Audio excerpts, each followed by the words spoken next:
राधे राधे महाराज जी, आपके चरणों में कोटि कोटि दंडवत प्रणाम।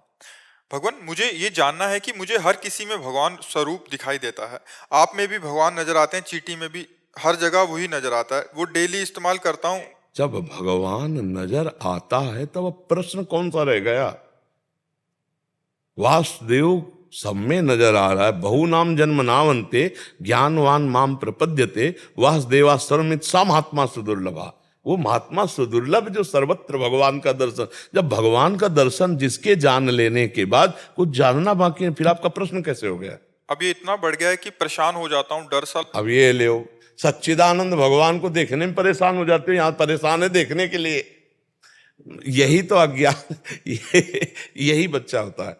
बिना गुरु की कृपा के, बिना सतमार्ग में चले ये स्थिति थोड़ी आती है। अब तुम्हारी बुद्धि ने तुम्हें, एक पौंड्रक नाम का राजा था, भागवत में कथा पढ़ लेना, और उसको चार उनके काशी मित्र आदि ने सिखा दिया कि तुम्हारा तो अवतार हुआ, तुम भगवान वासुदेव हो। तो लकड़ी की दो भुजाएं लगवा करके, सुदर्शन चक्र ऐसे बनवा करके वो इसी गर्भ में रहने लगा, और भगवान के पास खबर भिजवा दी कि तुम असली भगवान नहीं हो। भगवान ने सुदर्शन से उसे काटा। तो कुछ ऐसा बुद्धि में भ्रम हो जाता है बच्चा।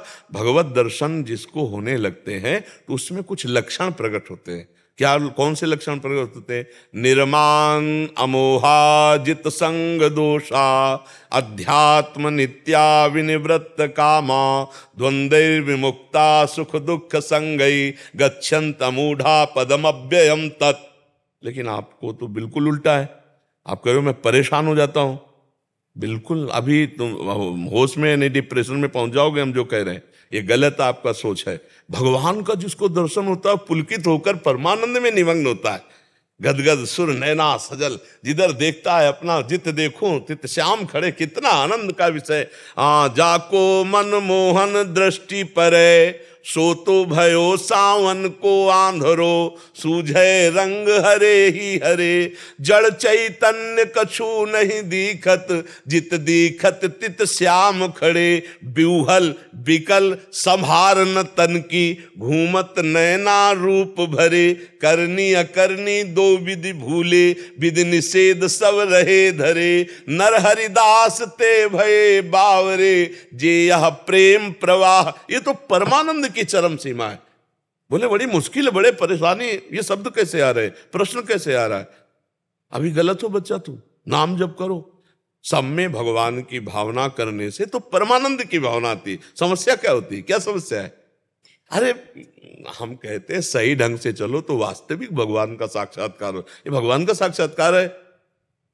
अरे भगवान का साक्षात्कार होने पर न कोई सोच रह जाती, न कोई चिंता रह जाती, एक अखंड आनंद जागृत होता है। अभी हमने बताया ना, ब्रह्मभूता प्रसन्नात्मा न सोचते न कांक्षते। हर समय एक अद्भुत आनंद, एक अद्भुत। समस्या, समस्या किस बात की आती है बच्चा? किस बात की समस्या आती है? डर लगता है महाराज। अब डर लगता है। अरे निर्भय पद का दर्शन करे, यही सब उल्टा बातें नहीं समझ। शरणागति मात्र होने से निर्भय, निसंकोच, निश्चिंत, विपरीत भावना का त्याग, संशयों का नाश, ये 5 चीजें तत्काल होती है शरणागत होने पर। मृत्यु भी उसके लिए महोत्सव होती है जो भगवान की शरण में हो जाता है। सर्वत्र भगवान जो देखता है तो मृत्यु में भी भगवान को देखता है। सब कुछ हरण करने वालों में मैं मृत्यु हूं, वो अपने श्री कृष्ण को देखता है मृत्यु में भी। कहां भाई अभी, इसीलिए गुरु बिन ज्ञान नहीं होता। अगर हम सही सिद्धांत से गुरुजनों के चरणों का आश्रय नहीं लिए तो मनमुखी ज्ञान नहीं होता। डर, भगवत प्राप्ति में डर, अरे डर तो संसार के भोगों में, वहां तो अभय पद है, निर्भय पद है। सारी चिंताएं शोक जाहि न चाहिए कबहु कछु तुम सन सहज सने बसो निरंतर तासुर सो राहुल निज गए। ये डर कैसा, ये प्रश्न कहता है, ये शोक कैसा? बच्चा भी नहीं। ठीक से चलो, नाम जप करो और शास्त्रों का स्वाध्याय करो और सत्संग सुनते रहो। धीरे धीरे तब परिपक्व। यद्यपि तुम सौभाग्यशाली हो, पहले हम तुम्हारी वृत्ति को सही लगाने के लिए डांट रहे, यद्यपि तुम सौभाग्यशाली हो। किसी भी बहाने से भगवान में चित्त को जोड़ना इस अवस्था में, नव यौवन में, ये बड़ी कृपा का है। क्योंकि इससे असद आचरणों से तो बचोगे ही और सद्भावनाएं बनेगी। पर सही ढंग से चलो। ये निर्भयता, ये निसंकोचता, ये निश्चिंतता, ये भगवान की शरणागति से जागृत होती है। आप भयभीत हो, अभी आप में विपरीत भावना है, आप में संशय, तो आपकी शरणागति ही नहीं हुई। देखो मेडिकल स्टोर में सब दवाइयां रखी रहती है, बिना डॉक्टर के लोगे तो परेशान हो जाओगे। शास्त्र हमारे मेडिकल स्टोर हैं और सदगुरु वैद्य हैं। संत जब जो दवा लिख दें वो मेडिकल स्टोर से ले जाके तो तुम्हें काम, वही शास्त्र का सूत्र तभी हमारे अंदर जागृत होगा जब हम किसी संत से अपने चित्त को जोड़ देंगे। वास्तविक जो भगवत मार्ग के संत हैं तो उनकी कृपा प्रसाद से हर कदम सुखमय होने लगता है। डर तो कैसी बात करें, जो हम 13 वर्ष के थे तब से घर से निकले तो भगवान के सहारे से आज तक इतनी अवस्था हो गई, डर शब्द से हमारा परिचय नहीं हुआ, परिचय नहीं हुआ। जहां तनिक भी संभावना हुई वहीं हमने देखा, अपने भगवान का प्रताप देखा है। डर किस बात का बच्चा, डर भी तो भगवान है। जब सर्वत्र भगवान है तो डर भी भगवान है, तो भगवान से भी डर कैसा, अपने भगवान से डर कैसा, बिल्कुल नहीं डर। एक अन्य श्रोता महाराज जी कह रहे हैं, वो कह रहे हैं कि मुझे राधा नाम में इतनी प्रीति हो गई कि मुझे सब में राधा रानी दिखने लगी हैं, लेकिन इसके बाद मुझे भगवत प्राप्ति हो जाएगी? ये बच्चे ऐसे हैं, अब कैसे अब सब बच्चे ये भी बच्चा है वो भी बच्चा है। राधा नाम में इतनी जल्दी इतनी प्रीति हो गई, सब में राधा रानी दिखाते हो, आप भगवत प्राप्ति चाहिए? हाँ जी, आपने भी राधा रानी नहीं तो भगवत प्राप्ति अभी किसको चाहिए? सब में राधा रानी दिख रही है, भगवत प्राप्ति नहीं है? महाराज जी हो जाएगा संशय में रहते। हाँ देखो, फिर भी अब जैसे इसको बल दिया, ऐसे हम आपको कहते हैं आप बहुत सही चल रहे हो, सब में राधा रानी की भावना करो, नाम जप करो। अगर राधा रानी एक बार दिख गई ना, अभी तो आप ऐसे एक हमारी श्री जानते हो कितने सुंदर है, अखिल कोटि ब्रह्मांड नायक मुनिमन मोहन, सोमन मनमोहन, विश्व मनमोहन, उनकी एक झांकी में अपने आप को अधीन कर दिया। देखो माई सुंदरता की सीमा और वैभव, जब अनंत ब्रह्मांड नायक उनके सामने हाथ जोड़े खड़े तो उनका, अब ऐसे राधा रानी मिल गई। राधा रानी श्री जी का दर्शन, ब्रह्मेश्वरादि सुदुरू पदारविंद श्रीमत् पराग परमाद्भुत वैभवाया सर्वार्थ सार रस वर्षि कृपार्थ दृष्टि प्यारोढ़ुम क्षमते न अच्छु सुखादि नाम तो यह ध्यानगम। अरे नाम जप करो, नाम जप करो, चुप रहो, गुप्त हो जाओ, सब ठीक हो जाएगा। नाम जप करो, नाम, ऐसा मुझे सब में श्री जी दिखते है, बिल्कुल नहीं, ऐसी बातें मत करो अभी ऐसी बातें मत करो। हम ये कह रहे, नहीं तो भक्ति मार्ग बाधित हो जाएगा, बाधित हो जाएगा, आपको भ्रम हो जाएगा। पीतल को कहीं सोना मत समझ लेना, जौहरी के सामने वो पीतल पीतल ही रहेगा, सोना सोना रहता है। भगवत प्राप्ति या भगवत दर्शन होने के स्थितियां होती हैं, ऐसे थोड़ी कैसे भगवत दर्शन हो गया ऐसे सूखे मुंह बोल रहा है मुझे श्री जी मिल गई। स्थिति श्री जी के दर्शन के पहले आप स्थिति बदल जाएगी, आपकी स्थिति बदल जाएगी। पहले खूब नाम जप करो, पति सेवा करो, परिवार में भगवत भाव रखो। तुम्हें कोई कटु वचन कहे, तुम्हें कोई अपमान करे तो तुम्हें दुख ना पहुंचे, धीरे धीरे आगे बढ़ो, तब श्री जी करुणा करेंगे और साक्षात्कार हो जाएगा। अब श्री जी दिखाई दे रहे हो, भगवत प्राप्ति अभी बकाया रह गई। यही सब प्रश्न बच्चों वाले होते हैं। चलो भजन करो आगे जी। लक्ष्य अरोड़ा जी, उत्तर प्रदेश। महाराज जी आपके चरणों में कोटि कोटि नमन। महाराज जी आपके सत्संग से ये समझ आ चुका है कि जीवन का परम लक्ष्य भगवत प्राप्ति है, किंतु महाराज जी भौतिक जीवन में यदि कोई लक्ष्य या योजना बनाई जाए तो वो क्या फल के इच्छा के अंतर्गत आएगी?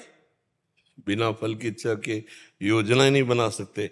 पहले लक्ष्य होता है ना, कोई भी हमें वस्तु प्राप्त करनी होती तभी उसकी क्रिया में हम उतरते हैं, तो पहले हमारे सामने फल होता है। और जब भगवत आदेश हुआ और हम कार्य में लग गए, फल की कोई इच्छा ही नहीं हुई, वो भगवत प्रेरित कार्य है। और जब हम संकल्प बनाते हैं कि इसमें ये प्रॉफिट होगी, इसमें लाभ मिलेगा, इसमें मान मिलेगा, या जो भी लक्ष्य रखते हैं अपना, तो हमारे सामने पहले फल होता है, फिर क्रिया होती है। इसीलिए हम असंतुष्ट हो जाते हैं। फल मिला तो हमारे अंदर हर्ष रूपी दोष पैदा हो गया, और जो हमने सोचा था वो फल की हानि हुई तो शोक रूपी दोष आ गया, तो हम द्वंद्व के अंतर्गत सदैव पिसते रहते हैं।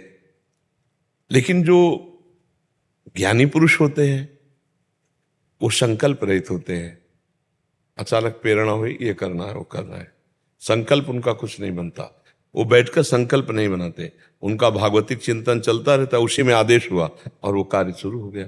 अब उसकी पूर्ति और अपूर्ति में दोनों में समान रहते हैं। सुख दुखे समय कृत्वा लाभा लाभो जया जयो। सुख दुख में, लाभ हानि में और जय पराजय में वो समान भाव रखने वाला जो भगवत प्राप्ति की बात आप कह रहे हैं ना, उसमें था। अभी भगवत प्राप्ति की सुनकर के बात केवल याद है, अभी लक्ष्य नहीं बना।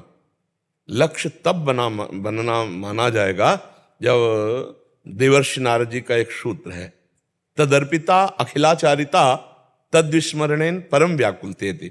जो अपने सारे आचरण भगवान को समर्पित कर दिए हैं, सारे कर्म भगवान को समर्पित कर, और निरंतर ऐसे भगवत स्मृति में डूबा हुआ है कि एक पल के लिए उसे आभास हो जाए भगवान को मैं भूल गया क्या, तो जैसे मछली को जल से अलग हटा दो तो तड़पने लगती है, ऐसे उसके अंदर परम व्याकुलते थी।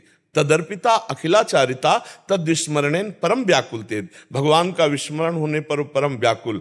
एकादशी स्कंद में लिखा है जिसको भगवत प्राप्ति, महाभागवत को लगन या प्राप्ति हो गई है, वो त्रिभुवन की राज्य लक्ष्मी देने पर आधे पल के लिए भी भगवान का स्मरण नहीं छोड़ सकता। अभी तो वो स्थिति नहीं है। तो हम जो भी कार्य करें तो हमारा मन संकल्प बनाता है फल का, हम वहाँ श्री भगवान को स्थापित करें कि परिक्रमा लगाई जाए और इसका फल ये हो कि भगवान हम पर प्रसन्न हो, हमारी भक्ति दृढ़ हो, हमें भगवत स्मृति प्राप्त हो, हम काम क्रोध लोभ मोह मत पर विजय प्राप्त करके भगवान की समीपता का अनुभव कर सके, सब में भगवान का दर्शन कर सके। ऐसे हम भागवतिक कामनाएं करें, कामना से कामना को नष्ट करें। जैसे कांटा है ना, तो कांटा को निकालने के लिए कांटा जैसी ही आकृति हमको चाहिए यंत्र, भले वो कांटा हो या सुई हो, वैसे ही यंत्र चाहिए तब हम निकाल सकते हैं। तो कामना से हम कामना को काट दें, सद कामना से असत कामना को काट दे। फिर सद कामना जब होगी तो निर्मल जल के समान होती है। जैसे शांत और निर्मल जल है तो फिर नीचे की वस्तु दिखाई देती है, तो अहंकार खत्म हो जाएगा उसका कर्ता भाव का, और जहां अहंकार खत्म हुआ तो फिर कर्ता और भोक्ता भाव जाती है, उसे भगवत साक्षात्कार हो जाता है, तत्वबोध हो जाता है। अब ये कितनी जल्दी साधक का प्रयास और भगवान की कृपा, साधक का प्रयास, पूरा प्रयत्न और भगवान की कृपा, इन दोनों से तत्वबोध हो जाता है। भगवत साक्षात्कार हो गया तो जिसके पाने के बाद कुछ पाना बाकी नहीं रहता, जिसके जानने के बाद कुछ जानना बाकी नहीं रहता, वो भगवत तत्व है। ब्रह्मभूता प्रसन्नात्मा न शोचति न कांक्षति समः सर्वेषु भूतेषु मद भक्तिम लभते पराम। और यदि वो भगवान की शरण में नहीं है, भगवान का नाम जप नहीं करता है, तो कामनाएं ही उसके नाश का कारण हो जाती है। ये विविध प्रकार की कामनाएं असत आचरणों में ले जाती है। एक गृहस्थी में किसानी करते थे दो भाई, एक दिन सत्संग में सुनाया था। तो उनके यहाँ बैल से हल जोता जाता था पहले, ये तो कुछ ही वर्षों में, हमें लगता है बहुत, वो 30-35 वर्ष में इतना विस्तार हुआ है ट्रैक्टर आदि का। नहीं तो बैल से ही हल जोता किसानी की जाती थी। दो भाई थे, दोनों के दो दो बैल थे। तो विचार किया कि बहुत सुंदर बैल थे कि अगर अपने दो बैल बेच लिए जाए और दो से काम चलाया जाए तो उस धनराशि से हम और खेत में अच्छा बीज, अच्छा उपजाऊ ताकत लगा करके अन्न एकत्रित कर सकते हैं। बात सही। तो बेचने का नाम सुनकर दो व्यापारी आए, वो बैल ही खरीदते थे। तो 12,000 के उनके बैल तय किए, और रात्रि का समय था, तो बोले हम यहीं सो जाते हैं आज आपके यहाँ, कल सुबह बैल लेकर चले जाएंगे। तो वो बैल का व्यापार करते थे, तो उनके पास और भी धन था। अब वो भगवान के अगर शरण में होते किसान, भगवान का भजन करते होते या अध्यात्म को थोड़ा भी जानते होते, तो शरणागत अतिथि का किसी भी तरह बुरा भाव करना, ये अपना सर्वनाश करना है। शरणागत के लिए तो महाराज बलि ने अपने शरीर का मांस दे दिया, तो जो आपकी शरण में उसकी रक्षा करनी चाहिए। पर उन दोनों के अंदर बेईमानी आ गई कि आज ये रात्रि में यहीं सोएंगे तो इनको मार देंगे तो 12,000 भी मिल जाएंगे, अपने बैल भी बच जाएंगे, और जो भी इनके पास पैसे हैं वो भी हमारे पास हो जाएंगे, और हम सबसे कह देंगे कि वो तो हमारा सौदा बना नहीं और वो यहाँ से चले गए थे, हमें पता ही नहीं। अपनी पत्नी से दोनों भाई, दोनों उनकी पत्नियां, 4 लोग तैयार हो गए, और उनके 2 बालक थे जो नई अवस्था के थे, 18-20 के। तो गांव में कहीं नौटंकी थी तो वहां वो देखने गए हुए थे, नौटंकी देखने। अब पास में गन्ना का खेत था, तो उन्होंने कहा पहले गड्ढा खोद लेते हैं, फिर दोनों को, वो सो रहे हैं, गला दबा के मार के और फिर उसी गड्ढे में दब देते हैं। तो रात्रि में अपने ही खेत में वो गड्ढा खोद रहे थे। इतने में पड़ोसी को किसी को सोच लगी भगवत प्रेरणा से। पहले लेटरिन बाथरूम तो गांव में हुआ नहीं करते थे, गांव के बाहर ही जाना होता था। इतनी जोर की लगी कि पास वाले गन्ने के खेत में ही, और वो दोनों खोदते, दोनों आ जाएंगे इसमें। बोले थोड़ा लंबे है यार, थोड़ा और खोद। तो उसको लगा रात्रि में खुदाई दोनों आ जाएंगे, मतलब कुछ गड़बड़ है क्या। तो उनका देखो, कभी भी इन व्यापारियों की चर्चा हो तो सांस मत लेना, और गड्ढा खोदते जा रहे। उसने कहा अच्छा, इनके घर में कोई व्यापारी आया हुआ है, उसको ही मारना चाहते। तो उनके दरवाजे गए तो बारंडा में ही दोनों बिस्तर में सो रहे, नजदीक गए, जगह बोले थे आओ हमारे साथ भाग चलो मारने। तो पड़ोस में वो अपने घर में लेके उनको छुपा दिया। अब ये दोनों गड्ढा खोद करके जलग इधर पहुंचे तो उनके दोनों लड़के को नौटंकी में आनंद नहीं आया। उनका चलो चलते हो। जब घर आए तो देखा दरवाजे के गद्दा बिछा हुआ, 2-4 पाई पड़ी। बोले शायद मम्मी पापा ने सोचा हो कौन दरवाजा खोले, इसलिए हमारे लिए बिस्तर, उसी में सो गए ओढ़ के। अब वो गड्ढा खोद के आया, अपने दोनों लड़कों को मारा, क्योंकि ऐसे दबाना हो। अब वहां अंधेरे में कौन, बिजली तो गांव में होती नहीं थी, मार के गाड़ दिया। जब गाड़ दिया फिर उनका आया पैसा का थैला, तो पूरा वहां देखा पैसे का थैला नहीं। बोले पैसे का थैला नहीं। वो तो बहुत परेशान हो गए, क्या वो अपने जेब आदमी लिए हुए थे क्या? फिर गड्ढा खोदा और जब देखा अपने लड़के, हाय मच गई कि हमारे। तब जब सुबह हुआ तो उसने सरकारी कर्मचारियों को रिपोर्ट की और उनको बंदी बनाया गया। एक असत कामना ने अपने पुत्रों को नष्ट कर दिया और खुद नष्ट हो गए। जेल की सजा आजीवन भोगेंगे, क्योंकि मैं गवाही सहित सब व्यवस्था थी। असत कामना जीव की दुर्गति कर देती। 5 मिनट के लिए कोई भोग वासना में प्रवृत्त हुआ, गलत, और वो उसके अगर यहां दंड नहीं मिलेगा तो भागवतिक दंड मिलेगा। 2 कानून है, एक है भारतीय जैसे कानून, एक है भागवतिक कानून। भारतीय कानून से छुपावश आप बच सकते हो, मान लो नहीं प्रकट हुआ आपका, ऐसे कितने अपने लोगों के पाप हैं जो प्रकट नहीं हुए, लेकिन भागवतिक कानून से नहीं बच सकते। अवश्य में भोक्तव्यम कृतम कर्म शुभाशुभम। तो हमें चाहिए कि नाम जप करते हुए सत कामना के द्वारा असत कामना का नाश करें, फिर सत कामना के कर्ता भाव का त्याग करके भगवत प्राप्ति हो जाए। समझ पाए आप? नाम जप करो तब समझ पाओगे भागवतिक आध्यात्मिक सिद्धांत। अहंकार आ जाता है ना, कोई लक्ष्य बनाते हैं तो अहंकार को पूरे अभी हमने क्या कहा? कर्ता भाव का मतलब होता है अहंकार। अहंकार विमूढ़ात्मा कर्ता हमिति मन्यते, मैं ये करता हूं, मैं ये करूंगा, मैंने ये कर लिया, इसी को तो अहंकार कहते हैं। तो हमने क्या कहा? जब सत कामनाओं से असत कामनाओं का त्याग करोगे तो सत कामनाओं से अहम का त्याग हो जाएगा, अहम का नाश हो जाएगा। सत कामनाओं का फल है, सत्कर्म का फल है। जैसे निर्मल जल शांत जल में अगर ध्यान से सुनोगे तो हर प्रश्न का उत्तर वो इसी में छुपा होता है। निर्मल जल शांत जल में नीचे दिखाई देता क्या है? ऐसे ही विशुद्ध अंतःकरण में अनुभव होता है कर्ता मैं नहीं हूं। गुणानुगुण वर्तनते मनुष्या पार्थ सर्वसा। ये त्रिगुणमयी माया से प्रेरित होकर अंतःकरण यंत्रवत काम हो रहा है। मैं इसका दृष्टा हूं, साक्षी हूं, मैं करता नहीं हूं। करते हुए भी, खाते हुए भी, पीते हुए भी, सोते हुए भी, वो न खाता है, न पीता है, न सोता है, न जागता है। जो शुद्ध ज्ञानी है और भक्त है तो भगवान को अर्पित होता रहता। कर्ता दोनों में नहीं रहते। आगे बढ़ोगे तभी अध्यात्म की ऊंचाई, ये जान गए तो सब जान गए ना। या रहस्य रघुनाथ कर बेग न जाने कोई, और जो जाने रघुपति कृपा तो सपने मोह न हो। ज्ञान का प्रादुर्भाव भगवान की कृपा से हो जाता है। खूब नाम जप करो, अच्छे आचरण करो, माता पिता की सेवा करो, गंदा भोजन मत करो, गंदे दृश्य मत देखो, गंदी बातें मत सुनो, गंदी क्रियाएं मत करो, गंदे विचार मत। अभी आनंद आ जाएगा। आनंद तो सत में है ना, सच्चिदानंद। हम असत में आनंद ढूंढ रहे हैं, इसीलिए जितनी जेलें भरी, जितने रोग हैं, ये सब आनंद की खोज असत में करने गए, उसी का फल मिल रहा है, पाप का फल मिल रहा है जी। तोशी शर्मा जी अमेरिका से। राधे राधे। जय श्री राधे महाराज जी, आपके चरणों में कोटि कोटि नमन। महाराज जी, मैं अमेरिका में रहकर आपका सत्संग सुनती हूँ और उससे मेरा कल्याण हो रहा है। मैं सतमार्ग पर चल पा रही हूँ। आपका बहुत बहुत धन्यवाद। हे श्री कृष्ण, इस जन्म में आपकी गुरु कृपा पाने के लिए एक साधक को क्या करना अनिवार्य है और साधक दूर रहकर भी गुरु सेवा किस प्रकार कर सकता है? पहली बात तो हम अपने आप को इस भाव में लाएं कि श्री कृष्ण ही सिर्फ मेरे हैं और मैं सिर्फ श्री कृष्ण के हूं। पहला सूत्र। अगर आपको भगवत प्राप्ति करनी है तो ये मन में अपने बैठाना है कि श्री कृष्ण के सिवा मेरा कोई नहीं है। अब आपका पति, आपका पुत्र, आपके रिश्ते नाते जितने, सब में श्री कृष्ण भावना करनी है। पर है हमारे श्री कृष्ण, इन सब रूपों में मेरे ही श्री कृष्ण है। पति को साक्षात भगवान श्री कृष्ण का रूप मानकर वैसी सेवा करना। परिवार के जैसे माता पिता पति के हैं या आपके पुत्र परिवार जो भी हैं, उनमें भगवत भावना करना, निरंतर नाम जप करना और हर कर्म को भगवान को समर्पित कर देना और सत्संग सुनना। और जब सत्संग सुनना तो ये मानना कि मेरे सामने वो संत बैठे हुए, मान लो मोबाइल से है तो मेरे सामने वो संत बैठे हुए हैं और मुझे उपदेश कर रहे हैं, और उनकी एक एक बात सुनकर मनन करना, इसी से आपका परमार्थ पुष्ट हो जाएगा।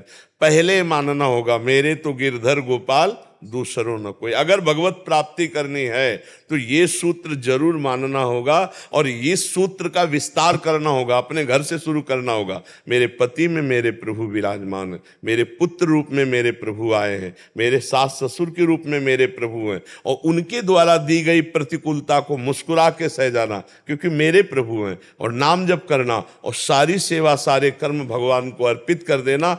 इससे महान ज्ञान प्रकट हो जाएगा जो देह भाव से रहित करके भगवत तत्व का बोध करा देगा। पर ये बहुकाल, ये छोटे मोटे समय के लिए नहीं है। सातु दीर्घ काल निरंतर सत्कार से भी तो दृढ़ भूमि, जो लंबे समय तक यही अनुष्ठान करता चला जाए तो फिर फल की प्राप्ति, शुद्ध ज्ञान शुद्ध भक्ति जैसा भाव होता है वैसा उसे प्राप्त हो जाता है। यहाँ दूर और नजदीक का कोई मतलब नहीं। हमारे नजदीक रहता हो, हमारी आज्ञा को उल्लंघन करता हो, कुछ नहीं मिलेगा। दूर रहता है, देखो आप कह रहे हैं ना मिली तो आज आप, परिवर्तन आपका पहले से है कि नहीं, तो वो परिवर्तन आज्ञा पालन से हुआ। वही आज्ञा का पालन करते रहिए, आपके जीवन को जो सानिध्य से होता है वही दूर से भी हो जाएगा। सानिध्य या दूर आज्ञा पालन से। आज्ञा पालन नहीं करता तो पास रहता हुआ बहुत दूर है, आज्ञा पालन करता है तो अमेरिका भी हमारे लिए बहुत नजदीक है। तो कहीं भी हो, कोई ऐसी जगह नहीं जहाँ भगवान ना हो। भगवान का सामीप्य तो उनके हम चरणों में ही वास करते हैं, उनके सानिध्य में हम रहते। तो आप भगवत चिंतन कीजिए और इस जो आज हम आपको बोले इसके अनुसार अनुष्ठान कीजिए। नित्य निरंतर हमारा नाम चलने लगे, ये हम अपने जीवन के अनुभव की बात कहते हैं। अगर निरंतर नाम जब चलने लगे, उठते बैठते चलते फिरते खाते पीते, बहुत जल्दी उसको दिव्यता का अनुभव हो जाएगा, बहुत जल्दी आनंद की अनुभूति हो जाएगी। पर निरंतर जपना बहुत कठिन है। क्षण क्षण में मन नई नई तरंगे करता रहता है भजन छोड़ करके, इसीलिए हमें बहुत लंबा समय लगता है। नहीं तो भगवान हमारे हृदय में ही हैं, उनके प्रकट होने में कोई ज्यादा समय, 6 महीने में ध्रुव जी ने भगवत साक्षात्कार कर लिया था, 6 महीने में। और यहाँ 6 जन्म व्यतीत हो जा रहे हैं, इसीलिए कि हम एकाग्रता नहीं कर पाते, हम भोग नहीं त्याग पाते, हम भगवान की आज्ञा के अनुसार कर्म नहीं कर पाते, हम मनमानी आचरण बन जाते हैं। जिससे जैसे चलनी में हम गाय दुहे तो दूध पीने को नहीं मिलेगा, चलनी में गैया दुहे और दोष दैव को दे, हरि गुरु कहो न माने अपनो ही फल ले। तो अगर हम संयम पूर्वक चलें, चरित्र पावन करके चलें। अब जैसे आप विदेश में रहती हैं तो अब सबसे बड़ी वहाँ दोष वृत्ति है कि भोगों में स्वतंत्रता है। हमारे यहाँ भोगों में शासन है, कानूनी और धार्मिक दोनों। और बाहर हमें ऐसा, हम गए नहीं पर हमने सुना है कि वहाँ भोग की स्वतंत्रता है। आप स्वेच्छा से मनमानी भोग भोग सकते हैं, कोई शास्त्रीय मर्यादा या कोई ऐसा कानून नहीं है। ऐसा है क्या? तो अब जहाँ स्वेच्छाचार है, भोगों की स्वतंत्रता है, वहां रहकर साधना कर पाए, बहुत बड़ी बात भगवान की है। भगवान ने बड़ी कृपा की कि आप ऐसे जगह में रहकर, और बहुत से हजारों लोग विदेश में रहकर भारतीय पद्धति से साधना कर रहे हैं। तो बस हमारे यहाँ भगवत प्राप्ति में सबसे बड़ी जो आवश्यकता है वो चरित्र के पावनता की आवश्यकता है। अगर आप व्यभिचारी चरित्र के हैं तो हमारा शास्त्र कहता है कि फिर भगवत प्राप्ति में बाधा पड़ जाएगी। व्यभिचारी कभी शुभ गति को प्राप्त नहीं होता। इंद्रियों का जब तक हम दमन नहीं करेंगे, मन का निग्रह नहीं करेंगे, तो भगवत प्राप्ति किसको होनी है? इन्हीं से तो होली है। इंद्रियां बेविचारी है, मन जो है अपने आप गंदे आदतों में जाता है। तो आप विदेश में रह करके ये सावधानी रखें, चरित्र को संभालें, नाम जप करें, सारे आचरण भगवत अर्पित करें, परिवार को भगवान का स्वरूप माने, इसी में आनंद की अनुभूति हो जाएगी। संजय सिंह जी उत्तराखंड से, श्री हरिवंश गुरुदेव। गुरुदेव, मुझे माला करते समय 2 दिक्कतें आती हैं। मैं आपकी बताए गए तरीके से गुरु मंत्र जपता हूं तो मुझे पूरा मंत्र दिखाई नहीं देता। महाराज जी, इसमें समाधान? जब तक मलिन अंतःकरण है तब तक मंत्र का साक्षात्कार थोड़ी होता है। तो हमको अक्षर शब्द सुनाई दे, इस पर ध्यान दो। जैसे हमें राधा जपना है तो राधा राधा हमें पहले सुनाई दे, जबान से रटे और श्रवणेंद्रिय से सुने, धीरे धीरे जब अंतःकरण पवित्र होगा, देखो अंतःकरण में बहुत सी वासनाएं भरी हुई हैं, अनेक जन्मों की भरी हुई। मतलब अनेक जन्मों का मतलब है, संख्या में नहीं कह सकते कि लाख जन्म या करोड़ जन्म। जब से सृष्टि हुई चित्रगुप्त के द्वारा इसी मन रूपी फाइल में सब चित्र सहित अंकित है। और जब हम शुरू करते हैं एकाग्रता पूर्वक, तो देखो चित्र आने लगते हैं, काम के, क्रोध के, लोभ के, मोह के, अहंकार के, सब ये चित्र आने लगते हैं। और जितना हम जप करते जाएंगे उतने गंदगी निकलती जाएगी। और जो साधक ये रहस्य नहीं जानता वो समझता है ऐसे तो इतना मन गंदा नहीं होता, लेकिन जब हम जप में बैठते हैं तब बहुत गंदा आता है। गंदा आता नहीं है, वो आपका मन निर्मल होता है। धीरे धीरे धीरे धीरे दीर्घ काल तक निरंतर सत्कार पूर्वक जब हम नाम या मंत्र जपते हैं तब हमारा काम होता है, तब हमको मंत्र का साक्षात्कार होता है। मंत्र साक्षात्कार, मंत्र के अधिष्ठात्र देवता, जैसे राम राम जपो तो राम जी, श्याम श्याम जपो तो श्याम। जब सामने ललित त्रिभंगी वो विराजमान हो, दिव्य तेजों में अक्षरों से मंत्र, फिर जपना नहीं होता, वही छा जाता है, दिमाग में छा जाता है। अभी प्रारंभिक स्थिति है, हम उसको अभ्यास में लाएं। अभ्यास योग युक्त ने चेतसा नान्यगामिना, हम ऐसा अभ्यास करें कि हमारा चित्त नाम और मंत्र से अलग ना होने पावे। अब ये अभ्यास करते करते फिर जो प्रकाश होगा उसमें मंत्र का जो दर्शन होगा, मंत्र के अधिष्ठात्र इष्ट का दर्शन होगा, सिद्ध हो गए। तो अभी साधक अवस्था में हमको बहुत लंबा युद्ध करना है। बार बार काम आएगा, क्रोध आएगा, लोभ आएगा, मोह आएगा, अंदर की वासनाएं छुपी हुई निकलेंगी, उन सबसे हृदय में जलन होगी, व्यथा होगी, हमें उसे सहना पड़ेगा। यम ही न व्यथ्यन्ते ते पुरुषम पुरुषर्षभ सम दुखा सुखाधीनम सोमृतत्वाय कल्पते। जो इन व्यथाओं को सह जाता है, व्यथित नहीं होता, सुख दुख में समान भाव रखकर निरंतर भगवत भजन परायण रहता है, वो अमृत पद का अधिकारी होता है, वो भगवत पद को प्राप्त करता है। तो हमें चिंता नहीं करनी, हमें बराबर अभ्यास करते रहना। किसका प्रश्न था? हाँ, बराबर अभ्यास करते रहना। महाराज जी, वो योगेंद्र यादव जो परमवीर चक्र थे, वो कल कहीं गए थे जहाँ शौर्य वंदन हो रहा था, काफी सारे जवानों जो ऐसे ऐसे इनका हो, तो इनको भी प्रेजेंट किया था उन्होंने। महाराज जी, आपके सानिध्य में हम पूरे भारत में जितने भी परिवार है, जो पूरे कारगिल युद्ध के अंदर 545 जवान शहीद हुए थे, उनका सबका इन जैसे ये यूथ बैठा ना, इनके सामने लेकर के आ रहे हैं। आपकी कोई समस्या नहीं है? 2 लाख बच्चे कर चुके हैं, जिनके सामने उन परिवारों को ले जाके उनसे मोटिवेट करा रहे हैं, उन परिवारों की कहानियों से कि तुम कहाँ फिजिक्स केमिस्ट्री में लगे हुए हो।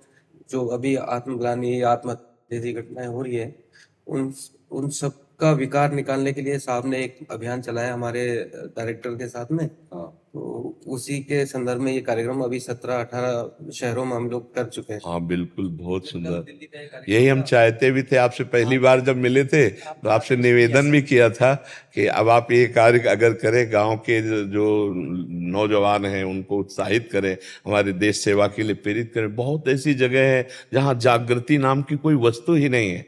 गांव गांव में ऐसे बहुत जवान हैं जो अपने जीवन को नशे और व्यर्थ की क्रियाओं में नष्ट कर रहे हैं। अगर वो उनको जागृत किया जाए, हमारे देश सेवा में आए, राष्ट्र सेवा में आए, तो बड़ी उन्नति की बात हो जाएगी। और आपके द्वारा हो सकता है, क्योंकि जो पहली बात ये होती है कि स्तर का होता है। जैसे आपकी, अच्छा आप हैं, वो हैं आप, तो एक हमारी श्रद्धा बनती है, एक हमारा भाव बनता है।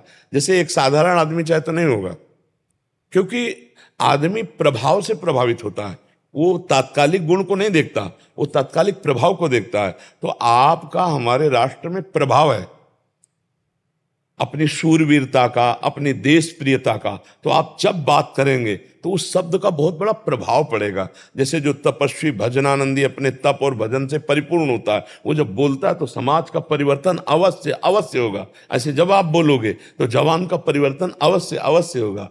बहुत सुंदर है आप, बहुत सुंदर है। जब आपसे आदेश हुआ, मैं गया तो शूट चल रहा था कोटा में जी हाँ, यहाँ प्रश्न भी हुआ था। उस दिन के बाद जब से मैं आपके आदेश आज्ञा लेकर गया हूँ, वहाँ प्राइवेट लिमिटेड में 3.5 लाख बच्चे पढ़ते हैं पूरे इंडिया के अंदर कोई सोसाइटी। बहुत सुंदर, बहुत सुंदर। और ये जब भी ट्वेल्थ और इसकी 10th की जो होता है ना जी परीक्षाएं आती हैं तो बड़े वैसे हो जाते हैं, नर्वस हो जाते हैं। जी जी तो उसलिए हमने एक मेरे दोस्त के साथ मिलकर के हैप्पी बोर्ड एग्जाम्स जी का जो है प्रोग्राम चलाया जी कि ताकि बच्चे खुशी खुशी पेपर दें। हाँ, उत्साहित हो जाए, बिल्कुल ठीक बात है। और ये जो है हमारे जो कैरियर वाले हैं उन्होंने ये आपके लिए भेजा है, राम जी ने। हाँ, बहुत सीनियर। बस महाराज जी देश के युवाओं को सकारात्मक भाव में ढालने की प्रयास कर रहा हूँ। हाँ बिल्कुल, बस हम आपके साथ हैं। बा- हाँ, हम आपके साथ है। हमारी जो भावना है वो आपके साथ है। प्रगट में तो हम आपको नहीं दिखाई देंगे, लेकिन अप्रकट में आप देखेंगे कि पावर संतों का क्या होता है, उनका चिंतन पावर होता है। जब हम पहली बार आपसे मिले थे तो हम ऐसे मिले थे आपसे जैसे आप हमारी आत्मा है। जब इन्होंने परिचय बताया ना, हम अपने राष्ट्र सैनिक को बहुत प्यार करते हैं। जैसे भारतीय सैनिक आते रहते हैं ना साहब, एक तरफ वो हर असुविधा को झेलता हुआ बॉर्डर में दुश्मनों के बीच में रहता, कब कहाँ गोली कौन सी जगह लगे, अपने परिवार से दूर रहता हुआ। बहुत बड़ी बात है, परिवार से दूर रह करके समय व्यतीत करना बहुत कठिन होता, चाहे जितनी सुविधा में हो। लेकिन एक हमारा जो राष्ट्र सैनिक है वो अपने प्राणों की परवाह न करके लगा हुआ है। तो हम राष्ट्र सैनिक को, और जब आपके विषय में सुना कि ऐसी ऐसी स्थिति पर भी आप हमारे देश के तिरंगे को फहराए, तो हमारा हृदय एकदम बिछ गया था पहली बार में। हाँ, तो आप लगिए, आपके साथ हमारा हृदय है और हमारी सद्भावना आपके साथ है, और जरूर इसमें सफलता होगी। अगर एक भी बच्चा सुधर गया तो बहुत बड़ी बात हो गई। जैसे आपने कहा कि वहाँ एक भी नहीं हुआ, ये बहुत उत्तम बात है, क्योंकि उनके दिमागों में यदि अच्छी बात डाल पाए, उत्साह डाल पाए, बल डाल पाए। अगर अब जैसे हमारा प्रवचन कोई खोल के सुनेगा तभी वो पकड़ पाएगा, और आप जाके वहां जब करेंगे तो उसका और प्रभाव पड़ेगा। तो आप ऐसा जा करके, प्रायः जो भूले हुए बच्चे हैं व्यसनों में चले जा रहे हैं, ड्रग्स आदि नशा लेने लगे और गर्लफ्रेंड बॉयफ्रेंड आदि व्यभिचार प्रवृत्तियों में फंसने लगे, तो उनकी स्मृति, उनका उत्साह सब क्षीण होने लगा। आप जा करके उनको व्यसन मुक्त कीजिए, व्यभिचार मुक्त कीजिए, और हमारे देश के योग्य उनको बनाइए। हमारा हृदय आपके साथ है। कहता हूँ कि जो है मरना है ना, धरती पाए मरना तो है, बिल्कुल, राष्ट्र के लिए मरना। हाँ, बहुत सुंदर बात है। ये शरीर हमारे माँ बाप ने दिया, जी, इस शरीर में आत्मा ईश्वर ने दिया, जी। तुम्हारा क्या है, तुमने कैसे खत्म करने की सोच ली। बिल्कुल बिल्कुल, बहुत सुंदर बात है। दो एक एक महीने का गर्भ था महाराज जी जब बच्चे जो शहीद हुए थे कारगिल में। जी जी, आज वो महिलाएं आस की, विश्वास की और एक प्रतिमूर्ति है। जी। अरे अब जो कभी घबराओ, इस शहीद के घर में जाकर के उनके चरणों को छू लेना। आप बेबी बिल्कुल को बिल्कुल बिल्कुल बिल्कुल 25 साल जीवन के संघर्ष करते हुए आज वो अपने पैरों पे अपने आप को भी खड़े कर रखा और बच्चों को भी सशक्त किया। बिल्कुल बिल्कुल तो ऐसे परिवारों से मौका जरूर मिली, आपकी दुर्भावनाएं और ये निराशाएं खत्म। बिल्कुल बिल्कुल हाँ, ले बिल्कुल, आप समाज में खूब खूब जाइए, और जा करके ये योग्यता भी भगवान आपको देंगे, सामर्थ्य भगवान देते, आप ऐसा कीजिए। बहुत बहुत सुंदर, बहुत बहुत कृपा,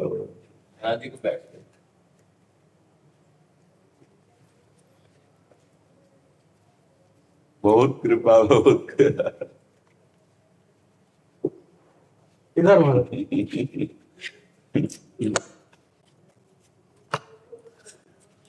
बहुत और बात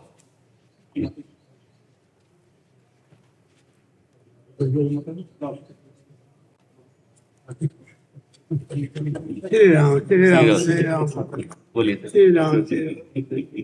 बहुत बीमार थे, बहुत याद किए, मरा दिया। खुद आपका रहेगा, कोई प्राण तक की भूल चली गई तो ठीक है, पूरा सब कुछ बोलो मेरे को हाँ, ये लाडली जो की चुनरी प्रसाद विराजिए महाराज।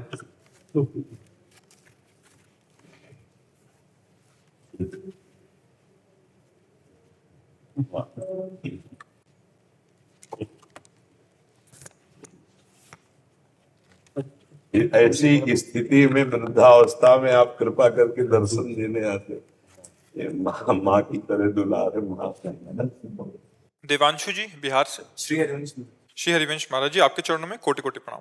महाराज जी, जब आप कहते हैं कि कर्तुम अकर्तुम अन्यथा कर्तुम, तो बुद्धि यही कहने लगती है कि राधा वल्लभ जी जो अर्थात कारण तत्व हैं, चाहे तो क्या नहीं कर सकते, मैं भोगों से दूर हो पाऊं या ना हो पाऊं, वो सब कुछ कर देंगे मेरे लिए। हाँ, विश्वास, हाँ, ये विश्वास रखो, ये बंधनीय विश्वास है। पर जब तुम्हें जबान दिए तो गाली क्यों दो, मृदु वचन बोलो।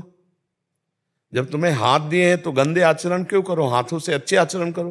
पैर दिए तो अच्छी दिशा में चलो, गलत दिशा में क्यों चलते हो। अब उसमें कह दे कि राधा वल्लभ जी फिर बचा लेंगे, तो उनके दूसरे भी उपाय हैं, फिर वो दंड विधान से बचाएंगे तुम्हें। तो वो ऐसा ऑपरेशन करें उससे पहले होश में हो जाओ तो अच्छा है। नहीं, ऑपरेशन तो कर देंगे पक्का। अगर तुम्हें दृढ़ विश्वास है कर्तुम अकर्तुम अन्यथा कर्तुम हो, तो आप समझ लो फिर वो इंजेक्शन होश का लगा के ऑपरेशन करते हैं, बेहोश करके नहीं करते। जब राधा वल्लभ जी या कोई ऑपरेशन करते हैं तो इंजेक्शन पहले होश का लगाते हैं, उसकी पूरी चेतना जागृत करके, और फिर ऑपरेशन होता है। तो काहे को थिएटर में जाओगे, पहले से ही जितनी सामर्थ्य दी है, जितना जानते हो उतना अच्छा चलो, बुरा मत करो, आगे का वो संभाल लेंगे। जितनी सामर्थ्य दी उसका तो दुरुपयोग ना करो, शेष आगे वो संभाल लेंगे। हम लोग क्या करते हैं कि हम भजन तो नहीं कर सकते पर परपंच 1 घंटा कर सकते हैं, तो फिर वो दोष है। हम 1 घंटा रामायण का पाठ करते, गीता का पाठ करते, भागवत का पाठ करते, 1 घंटे हम प्रपंच क्यों किया। जो हम व्यभिचार में शक्ति नष्ट करते हैं वो ब्रह्मचर्य के द्वारा परमात्मा चिंतन में लगाएं। तो जितनी हमें शक्ति, अब इसके बाद हमारे में जो सामर्थ्य नहीं है उसको हम रो के पुकारते हैं कि आप कर्तुम अन्यथा कर्तुम सर्व समर्थ ईश्वर हो, नाथ मुझे बल दो कि मैं आपकी आज्ञा का पालन करूं। तो बल मिलता है, अगर ना मिलता तो कोई महात्मा सिद्ध ही नहीं होता। अपने बल से सिद्ध नहीं हुआ जाता, भगवत बल से हुआ जाता है। पर अपने में जितना भगवत बल दे चुके हैं भगवान, उसका सदुपयोग करें। हम क्या करते हैं कि कहीं ना कहीं प्रमाद स्थिति का आदर दे देते हैं अपने हृदय में, फिर दंड विधान होगा, फिर वो ऐसा दंड विधान होगा कि झेल नहीं पाओगे। हो सकता है अश्रद्धा हो जाए भगवान पे। बड़े लीला बिहारी हैं, वो भरी समाज में तुम्हें पिटवा देंगे और पूरे विश्व से पुजवा देंगे। दोनों काम उनके खिलवाड़ हैं। बड़े बड़े सिद्धों को आप देख लो, बड़े बड़े सिद्धों को पिटवा दिया है, पूरे विश्व में पुजवा दिया और पिटवा भी दिया। ठाकुर हरिदास जी का आप चरित्र पढ़ के देखो, माधवदास बाबा का चरित्र पढ़ के देखो, बड़े बड़े सिद्धों को। तो हमें लगता है भगवान को हम ये अवसर न दें, कर्तुम अकर्तुम अन्यथा कर्तुम, आप सब कर लेना, फिर वो दूसरी तरह से बचाएंगे तो पक्का, ये हमें विश्वास है। नामे भक्ता प्रणश्यति, पर ऐसा ऑपरेशन होगा कि शायद है तुम दुख न झेल पाओ। इसलिए जितना जानकर, हमें पता ये बुरा है तो हम नहीं करेंगे। अब हम वास्तविक जानते हुए भजन कर रहे हैं और भजन करते हुए उस बुराई से निपट नहीं पा रहे, तो पक्का समझ लो जन अवगुण प्रभु मानन काहू, दीन बंधु अति मृदुल स्वभाव, राहत न प्रभु चित चूक किए की, करत सुरत सयबार हिये की। ये बात समझ लो, फिर वो स्वयं हृदय में बैठ के सब ठीक कर देंगे। फिर अवगुण करे समुद्र सम गनत ना अपनो जान, राई के सम भजन को मानत मेरु समान। पर ये बात तब है जब विवश हम हैं। जानबूझ के अगर हम ऐसे आचरण करेंगे वो विवस्था नहीं होती। विवस्था होती है कि हम राम राम जप रहे, राधा राधा जप रहे, खूब जप रहे, खूब सही ढंग से चलना चाहते, पर पूर्वाभ्यास हमको गिरा रहा है। तो राहत न चित प्रभु चूक किए के, फिर प्रभु उधर नहीं देखते, उसके हृदय की बात को देखते कि ये नहीं चाहता, निकलना चाहता, पर मेरी दुरंत माया ये फिसल रहा है। उस समय भगवान फिर अपनी शक्ति का प्रयोग करके उसे त्याग शक्ति, भक्ति शक्ति, ज्ञान शक्ति, ये शक्तियों का उन्मेष कर देते और वो बच जाता है, वो दिव्य हो जाता है। तो आप हमारी बात समझ रहे हैं, जितना हमारे दिमाग में पावर दिया हम उसका प्रयोग करें, जितना हमें बल दिया उसका हम प्रयोग करें, बेईमानी ना करें। अगर हम बेईमानी करेंगे तो फिर पिटाई हो जाएगी। साम दाम और दंड भेद से सीधे रास्ते लाऊं, नकली से बनाऊं असली, भगत मेरी मुकुट बड़ी। तो हमें लगता है वो पिटाई ना करें, अच्छा है। नहीं, उनके हाथ बड़े जोर के हैं, बड़े जोर के हैं उनके हाथ, इसीलिए डरते रहना चाहिए प्रभु से कि कहीं हमसे गलती ना हो जाए। फिर विवशता वाली और गलती में अंतर है। देखो, विवशता में तो हमारे छाती चौड़ी रहती है कि हमने नाम जप रहे हैं, हम आपका कीर्तन कर रहे हैं, आपके हैं। अब ये जो नहीं हो रहा, आप जान रहे हो मम माया दुरत्तया, हमसे नहीं समझ रही, आप संभाल लो, फिर वो सब संभाल लेंगे। अब हम बेईमानी करके जा रहे हैं कि देखते हैं भगवान बचाएंगे कि नहीं, हम बुरा कर लें, नहीं बचाएंगे। आप बुरा करके आओगे तो उसका दंड मिलेगा आपको। बस इन दो बातों के रहस्य को समझना है। घोर से घोर पापाचरण हो जाने पर भी इतना भगवान नहीं दंड देंगे। किसको? विवशता। एक विवशता शब्द समझना, और एक है जानबूझकर उत्साह पूर्वक गलत आचरण करना कि भगवान कर तुम अन्यथा कर तुम संभाल लेंगे, तो वो दंड से संभालेंगे, प्यार से नहीं। और वो जो विवश होकर के हो रहा है, जैसे जेहि अग बध्यु व्याध जिमि बाली, सोई सुकंठ पुनि कीन कुचाली, सपने हु राम न तिन तन हेरी। आप विचार करके देख ले चौपाई पर, जेहि अग बध्यु व्याध जिमि बाली, और सोई सुकंठ पुनि कीन कुचाली, सोई कर तूति विभीषण केरी, सपने हु राम न तिल तल हेरी। भाई ये रहस्य समझना है, विवशता और उत्साह पूर्वक बड़ा। और हमारे स्वामी इतने करुणामय है, शरणागति पक्की हो जाए तो मानते ही नहीं है कि इससे अपराध हुआ है। इतना करुणामय। उमा राम स्वभाव जे जाला, ताई बजल तज भाव लाला। तो सच्चे भाव से चलो, भगवान संभाल लेंगे, सच्चाई दे देंगे, वही सब कर लेंगे। शरणागतों पर ये भाव हटने न पावे कि आप कर तुम अन्यथा कर तुम, मैं आपकी शरण में, आप सब कुछ कर सकते हो। ऐसा सोचते हुए जहां तक हमको पावर मिला है हम असत से हटे, सत्य में चले, और जब फिर नहीं है तो आगे वो संभाल लेंगे। पक्का संभाल लेते हैं, सबको संभाला है। आज तक जितने महापुरुष हुए हैं उन्होंने ही संभाला है। नहीं तो माया ऐसी दुरंत फिसलन वाली है कि कोई भी फिसल सकता है, कभी भी फिसल सकता है, पर भगवान ही बचाते हैं, वही संभालते हैं। जी बहुत जलन होती है उसकी। हाँ, ये जलन होना तो बहुत अच्छी बात है। जलन, हमसे असत चिंतन हो, असत क्रिया, और फिर जलन हो तो ठीक हो जाए। एक दिन जब इतना दुख होगा कि सहा नहीं जाएगा, उसी दिन से छूट जाएगा।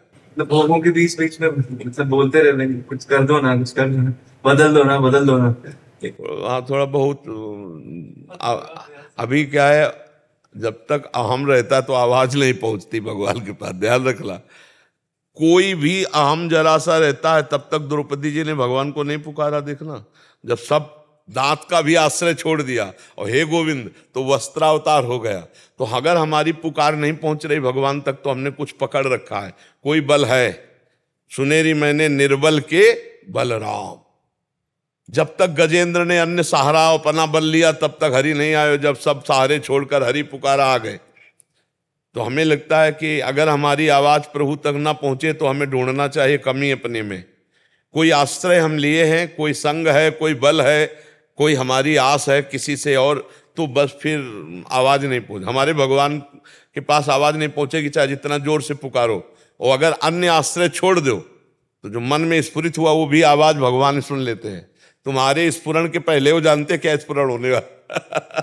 सर्वज्ञ भी तो है ना, कर तुम अन्यथा कर तुम है, तो सर्वज्ञ भी है और सर्वांतर्यामी भी है और सर्वशक्तिवान है। फिर अब हमें क्या चिंता करना, वो हमारी जानते हैं, हर बात जानते हैं, वो सर्वज्ञ है, सर्वशक्तिमान है। बस हम ये बात है कि प्रार्थना करते रहे, जो हमसे गलती हो रही वो निवेदन करते रहे और अपनी असमर्थता प्रकट करते रहे। एक दिन वो आपको निकाल देंगे, एक दिन आपको बलवान बना देंगे। पर जब तक आवाज नहीं पहुंच रही तो निराश मत होना। आवाज इसलिए नहीं पहुंच रही, कोई अन्य आश्रय है और वो आपको दिखाई देगा कि अन्य आश्रय ये है, और जिस दिन छोड़कर पुकारोगे आर्त भाव से, उसी दिन काम बन जाए। एक बार वो आवाज पहुंची कि जीवन की धरा बदल जाएगी, दिव्यता आ जाएगी जीवन में। बुद्धि भी बहुत बड़ी बाधा उत्पन्न करती है, इसका लय कैसे हो जाए? सब ठीक हो जाएगा। देखो भगवान ने कहा मय्येव मन आधत्स्व मयि बुद्धिम निवेशय निविशस्यसि मय्येव अत ऊर्ध्वं न संशयः। पर हमारी ताकत नहीं, तो निवेदन करो ना कि मेरी मन बुद्धि आपके चरणों में समर्पित हो जाए। चाहता हूं पर ये समर्पित नहीं होती, तो आप मन बुद्धि को ले लीजिए। हे गुरुदेव, हे इष्ट देव, हे भगवान, ये मेरा मन, ये मेरी बुद्धि मेरे काबू में नहीं कि मैं आपको दे सकूं समेट के। फैल गए हैं ये संसार में, अब आप समेट लो, आप ले लो, ये भी काम आप वो भी कर लेंगे। वो आप भावना तो बनाओ, बार बार प्रभु के चरणों में निवेदन करो, वो ये भी कर लेंगे। ये बड़ा मस्ती का मार्ग है, शरणागत होकर के पे करने की जरूरत नहीं। एक चीज समझो, नाविक ने आज तक किसी की नैया डूबने नहीं दी, ऐसा खिवैया है। नाव आज तक डूबी नहीं, ऐसी नाव है, और आप उसमें बैठ गए, मतलब शरणागत हो गए। अब क्या डर, अब बार बार बैलेंस बिगाड़ो नाव का, ये डुबो मत देना, ये गहरे में मत ले जाओ, ये इधर से चलो, तो नाविक कहेगा उतर जाओ, तुम्हें विश्वास नहीं, हजारों को पार किया है। तो हमारे इष्ट देव स्वयं खेवैया हैं और उनका नाम, उनकी शरणागति ये नौका है, हम उसमें बैठ गए हैं। अब हमें चिंता क्या करनी, ये सब ठीक हो जाएंगे। राधा राधा राधा, प्रसन्न रहना सीखो। और दूसरी हम सूक्ष्म बात बता रहे, तुम कभी गंदे थे नहीं, गंदे हो नहीं और गंदे हो सकते नहीं। कोई तुम्हें गंदा कर ही नहीं सकता। जो गंदे हैं, जो गंदे हो सकते हैं, उन्हीं को तुमने मैं मान लिया, इसलिए तुम अपने में गंदगी देख रहे हो। तुम चेतन अमल सहज सुख राशि, चेतन अमल, हाँ चेतन अमल सहज सुख राशि, कभी तुम गंदे नहीं हो सकते। तुमने अंतःकरण को अपना मान लिया, वो अंतःकरण गंदा, इसलिए तुम्हें अनुभव हो रहा है कि मैं गंदा हूं। अब भी आप गंदे नहीं, अब भी निर्विकार सच्चिदानंद में, पर अपने स्वरूप को भूलने के कारण, पर ये थोड़ा ऊंची बात है, इसीलिए हम भगवान की शरण में ऐसा मानकर नाम जप करो, धीरे धीरे सब ठीक हो जाएगा। राधा राधा राधा राधा राधा राधा राधा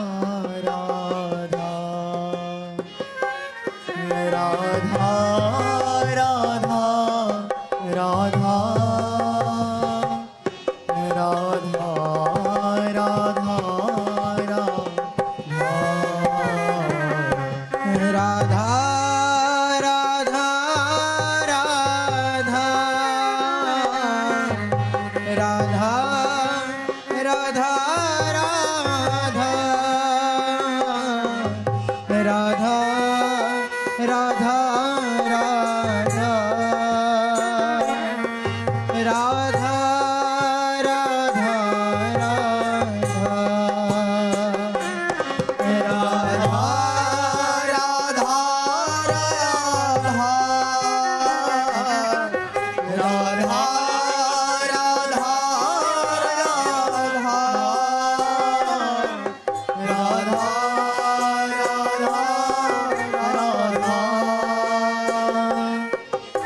राधा राधा